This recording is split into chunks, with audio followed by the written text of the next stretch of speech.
सफ़रनामे के एपिसोड 3 में स्वागत है आपका। उगते सूरज के साथ हमारा सफ़र शुरू हो रहा था, एक ऐसे किले की तरफ जहां किसी ज़माने में ये छोटा सा बस्ती अपने उद्योग के लिए जाना जाता था। एक ऐसी जगह जहां खादी वस्त्र बनाया जाता। भारत की आज़ादी में अपना योगदान देने वाले सभी क्रांतिकारी नेता, स्वतंत्रता सेनानी यहीं रुकते, लोग के जोश और जुनून को ठंडा नहीं होने देते। स्वदेशी आंदोलन में इस क्षेत्र का बहुत ज़्यादा योगदान रहा। चलते चलते हमारी नज़रें जारू की बुनियादी विद्यालय पर, जहां पढ़ाई ही नहीं बल्कि कारीगरी भी सिखाई जाती थी।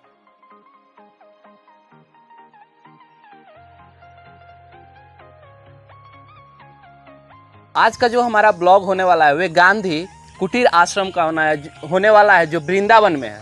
तो चलिए आज के इस ब्लॉग में हम आपको दिखाएंगे वृंदावन के उस ऐतिहासिक धरती के बारे में, जहाँ पे गांधी जी ने 1939 में आकर अपने अमर वाणी से लोग को प्रेरित किया। यहाँ पे एक गांधी जी का स्मारक है, उसको हम दिखाएंगे। तो चलिए आप हमारे साथ। यहाँ पे देख सकते हैं आप, सत्याग्रह स्मारक का एक बोर्ड लगा हुआ है।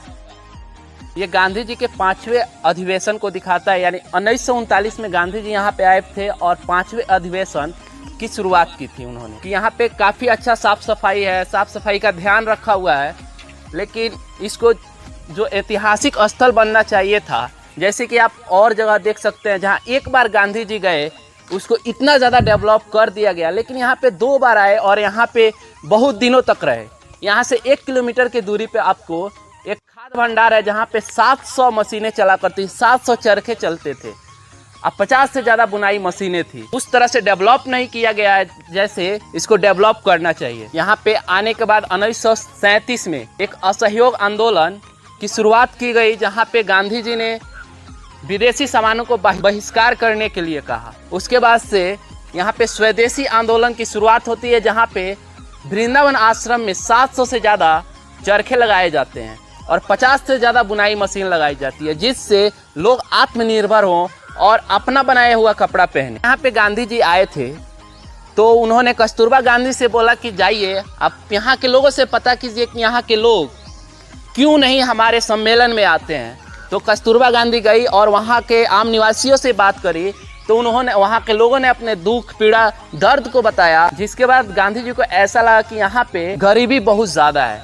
उसके बाद उन्होंने अपने कोट पैंट को उतारा और एक धोती के कुर्ते में रहने लगे और उन्होंने उसी दिन शपथ ली कि जिस दिन मेरे देश के सभी लोग के तन के ऊपर कपड़ा हो जाएगा उस दिन ही मैं अपना सूट पहनूंगा। उसके बाद बहुत सारे ऐतिहासिक आंदोलन हुए, जिसके बाद वक्त बदला और यहाँ पे खादी भंडार की स्थापना की गई। चरखे चलते थे, मशीनें चलती थी। फिर यहाँ पे बुनियादी विद्यालय की स्थापना होती है।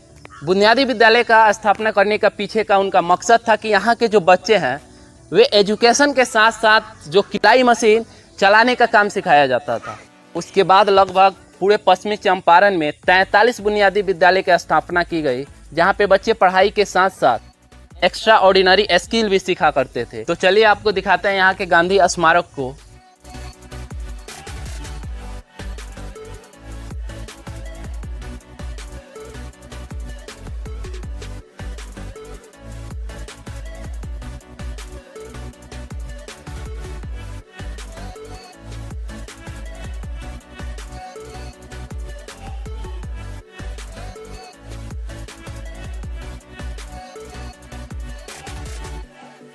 आप हमारे पीछे देख सकते हैं, ये है गांधी स्मारक। जब यहाँ पे गांधी जी आए थे 1939 में, तो उन्होंने अपने अमर वाणी से यहाँ के लोगों को प्रेरित किया, जागरूक किया कि वे अपने देश के लिए, अपने हक के लिए आवाज़ उठाए। ये वही जगह है जहाँ पे पंडित प्रजापति मिश्र के द्वारा आमंत्रित करने पे गांधी जी इस जगह पे आए थे।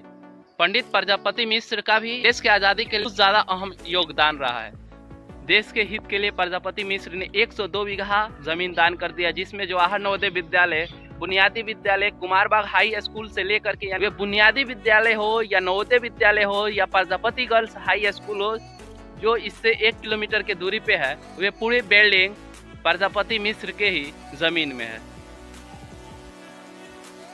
आप हमारे पीछे देख सकते हैं, ये जो बिल्डिंग है ये नवोदय विद्यालय का इसका मेन गेट है। यहाँ पे अगले वीडियो में हम एक्सप्लोर कर रहे होंगे नवोदय विद्यालय को, इसके हॉस्टल को दिखाएंगे, इसके हॉस्टल फैसिलिटी को दिखाएंगे, बड़ा सा ग्राउंड है उसको दिखाएंगे। ये वही जगह है जहाँ पे 700 चरखे चला करते थे और 50 से ज़्यादा बुनाई मशीन चला करती थी। आज इसकी हालात देख सकते हैं, काफ़ी खंडहर टाइप का हो चुका है, बहुत पुराना बिल्डिंग है। आप हमारे इधर देख सकते हैं, ये बिल्डिंग का जो हालात है काफ़ी नाजुक स्थिति में है। इसके छप्पड़ उड़ चुके हैं, बहुत दिन हो गया, लगभग 60-70 वर्ष हो गया।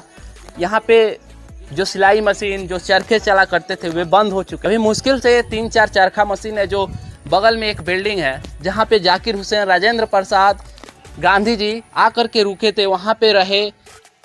आप इसके अंदर के स्थिति को देख सकते हैं। ये कभी अपने ज़माने में एक बिल्डिंग हुआ करता था।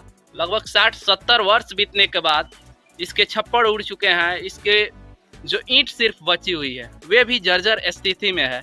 आप देख सकते हैं यहीं पे कभी बुनाई चला करता था। स्वदेशी आंदोलन जब अपना जोर शोर पकड़ा था उस समय यहाँ पे बुनाई हुआ करती थी।